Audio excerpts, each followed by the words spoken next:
Well, we made it to 1,000 subscribers. Thank you all. This has been a long time coming, and what better time than now, honestly. And I know we are in the middle of a very Corey Christmas, and we will get back to that soon, I promise. But to celebrate 1,000 subs, I wanted to do a little something different. Now, I usually talk about mediocre or straight up awful bands on my channel, usually from the past. But recently I started venturing into making content about bands from the past that I kinda do like, sort of. This being a nostalgia channel or whatever. That seems the way to go. But for now, I want to talk about a current band that holds a very special place in my heart. And how a 34-year-old introvert from South Texas fell in love with these young, fresh 20-somethings from New York. One of my favorite bands, the Mighty Sunflower Bean.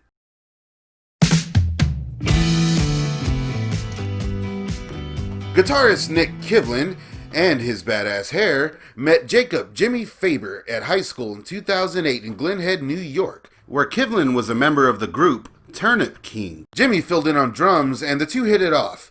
And after the band's dissolution in 2013, they started to jam in Jimmy Faber's basement.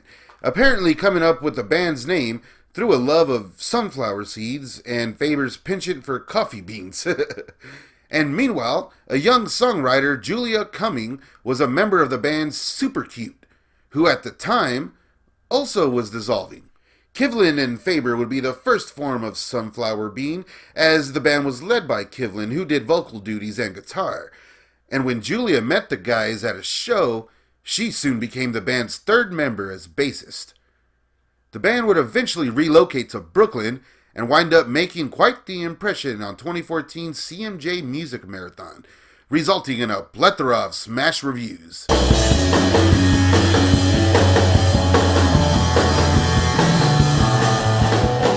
And after their bang-up appearance at 2015 South by Southwest, Fat Possum Records signed the group, and the band released their first and now rare 7-inch, featuring the songs I Hear Voices and The Stalker, showcasing the band's heavy psych and kind of stoner metal sound.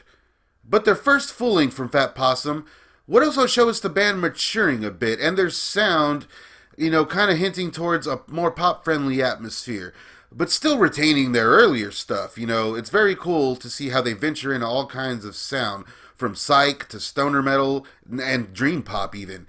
In February 2016, Human Ceremony was released, featuring the single Easier Said, which is among one of my favorite songs.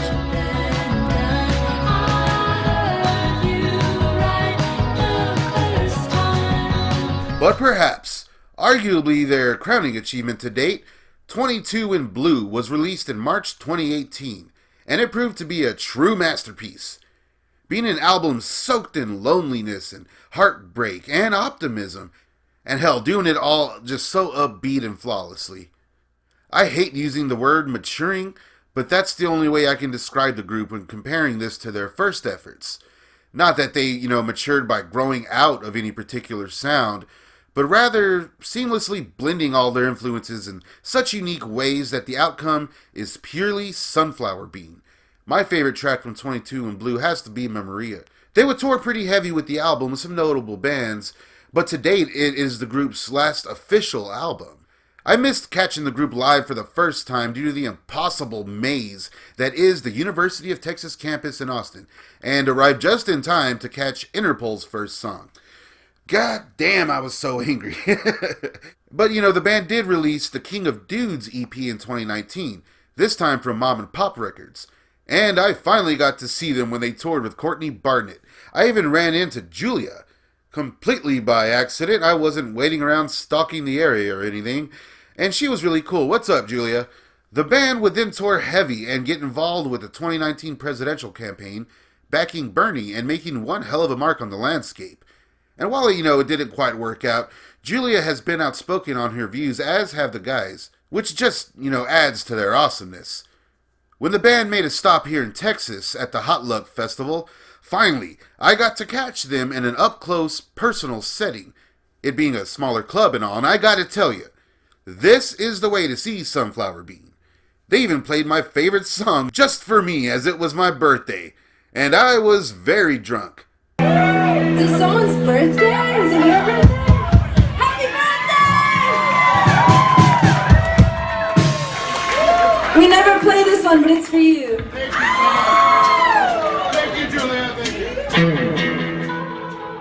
And hey, I even got to meet the rest of the dudes. I got to meet Nick and his badass hair, newly added keyboardist and guitarist Danny Ayala, and Jacob Jimmy Faber himself.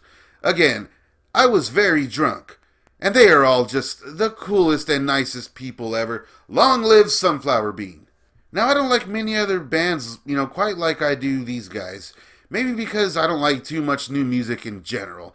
But I do admire the Bean. I appreciate them. So yeah, I fangirl out a bit. If I may show you my collection. I have their first 7-inch. I have their second 7-inch. I have all 3 EPs. Their cover EP From the Basement on green vinyl and autographed. Ooh. Both full lengths. One in this pretty blue. And, I have the sticker set. Of course, this one being on my truck for a few years now. I got this nifty little patch that I refuse to use. And I got this bottle opener that only I can use. And this kick-ass necklace that never really leaves my neck. I also recently purchased some badass postcards from CJ Harvey. Find her on Instagram. And I snagged one of their limited edition shirts recently. And I also tracked down one of their first tour shirts as well. The group recently released their single, A Moment in the Sun, which was a very refreshing song in these trying times, and a welcome addition to their further experiments in sound.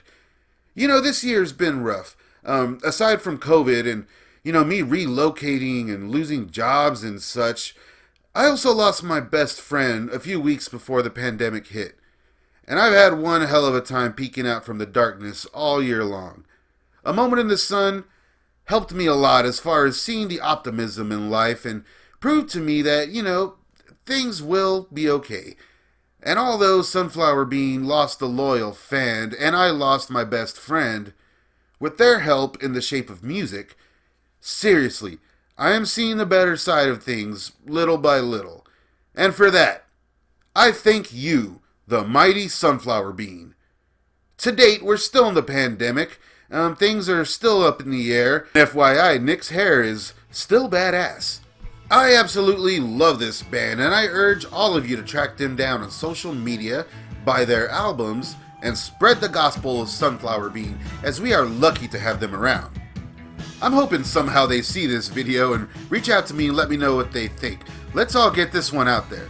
Like, share, and please subscribe, all that stuff. Hey, Sunflower Bean, if you see this, let's hang when you come down to Texas. I can go on more about the band's history and notable achievements and such, but this is just meant to shed some light on perhaps my favorite band of all time. I'd like to make more of these, as there are plenty of other groups who deserve the treatment. What do you think? Do you guys like this stuff? Should I do more? Let me know down in the comments. I will keep a close watch to see what happens next in the saga of Sunflower Bean. And to the group personally, Julia Cumming, Jacob Faber, Danny Ayala, Nick Kivlin, and your badass hair, thank you so much. 1,000 subscribers. Woo!